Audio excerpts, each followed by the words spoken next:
Olá! Se você cultiva suculentas, já sabe que são bem poucas as plantas que possuem algum tipo de nome popular. Por isso, muitas vezes, necessitamos recorrer à identificação científica para diferenciá-las umas das outras. Mas isso nem sempre é uma tarefa fácil. Por isso, montei este guia que pode vir a facilitar a sua vida. Então, vem comigo!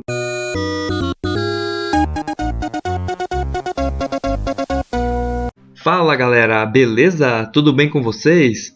Então nesse vídeo eu procurei montar um guia prático para a identificação científica de suculentas. Como são muitas as espécies, eu fiz a separação por gênero em ordem alfabética e nesse primeiro vídeo vamos ver dos gêneros de A a F.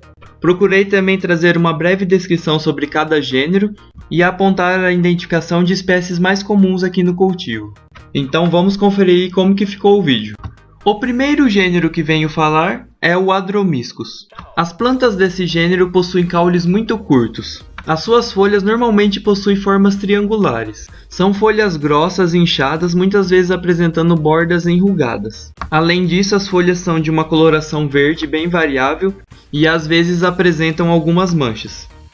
Nosso próximo gênero já é um pouco mais conhecido, o Aeonium. As folhas dessa suculenta são tipicamente dispostas sobre um caule basal, formando uma quantidade densa de rosetas espalhadas.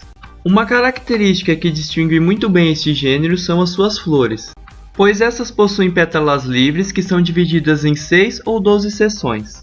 Além disso, cada roseta produz uma inflorescência central apenas uma vez e depois morre, embora normalmente ela se ramifique ou se desloque para produzir mais rosetas.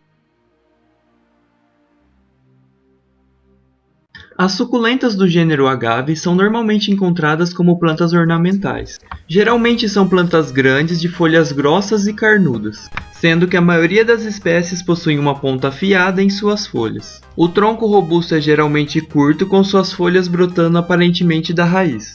Cada roseta é monocárpica e cresce lentamente para florescer apenas uma vez.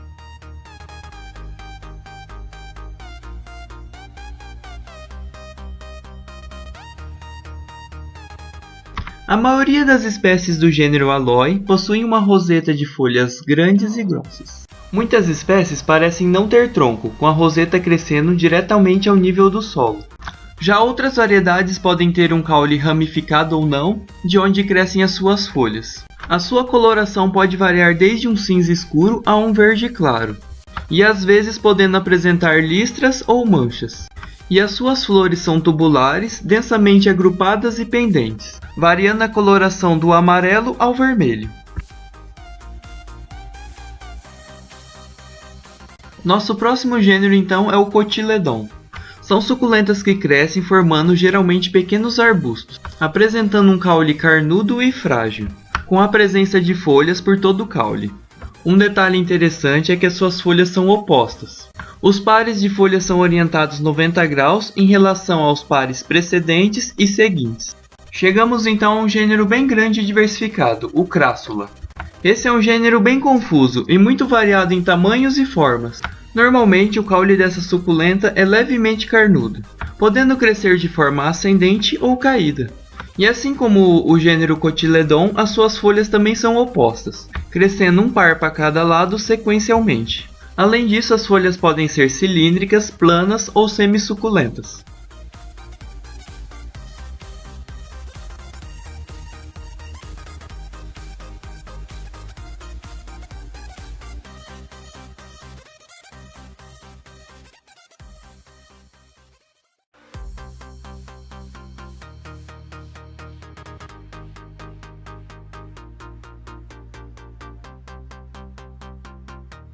As plantas do gênero Delosperma são caracterizadas por produzirem belas flores no verão, sendo que essas possuem uma ampla variedade de cores e tonalidades. As suas folhas possuem uma forma cilíndrica e às vezes achatada.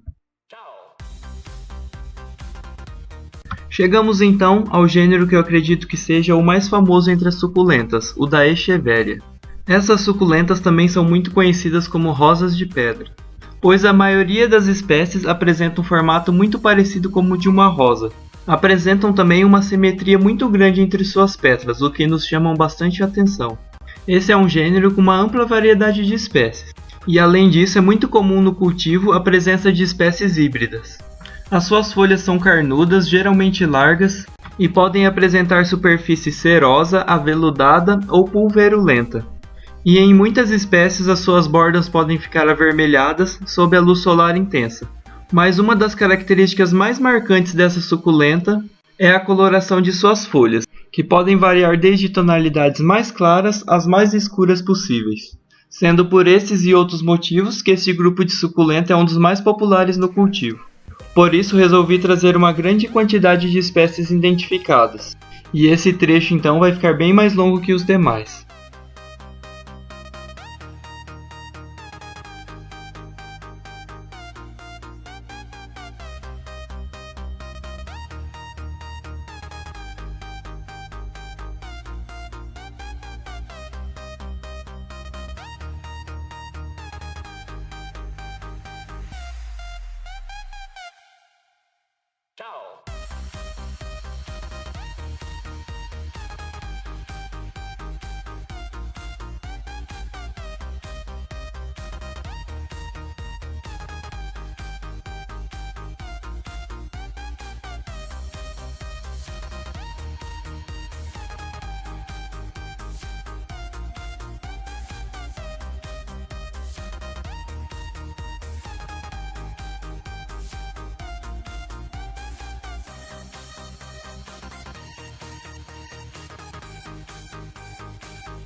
Fantastic.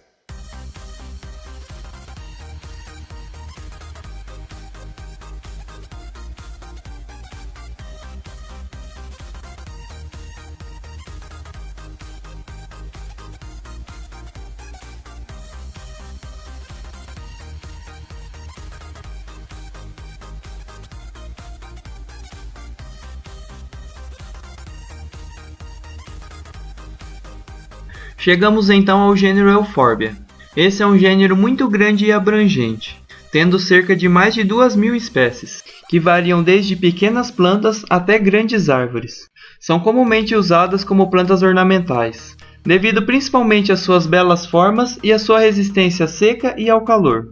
Aliás, o seu formato é muito parecido com o dos cactos, sendo então comumente confundidas, mas apresentam características bem distintas, como uma seiva leitosa branca semelhante ao látex e estruturas florais incomuns e únicas. Para finalizar, o gênero Falcaria, ainda não muito comum no cultivo, apresenta plantas pequenas com folhas triangulares espessas. Nas bordas das folhas há pequenos dentes dispostos em pares opostos. Geralmente apresenta uma coloração verde clara, ficando roxas se expostas ao sol forte.